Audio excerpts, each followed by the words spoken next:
Let's get started with PagePilot. First, open Google and search for Fab Builder PagePilot. From the search results, click on the first link. Once the PagePilot homepage opens, click on the Try It Free button. You can sign up quickly using your Google account. Since I've already signed up, I'll simply log in using my credentials and click on Login. After logging in, you'll land on the PagePilot dashboard, where your entire product experience journey begins. Your all-in-one no-code platform for guiding users effortlessly.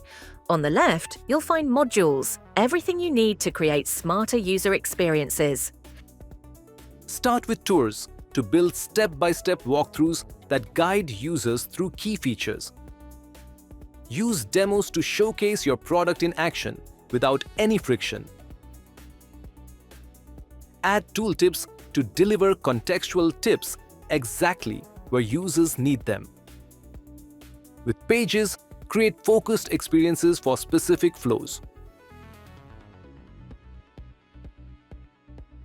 Launch announcements using app banners to grab attention instantly. Answer common questions using FAQs and engage users deeper through webinars, all from one place. PagePilot modules help you onboard faster, educate better, and keep users engaged. In the next tutorial, we'll walk you through how to create a tour in PagePilot.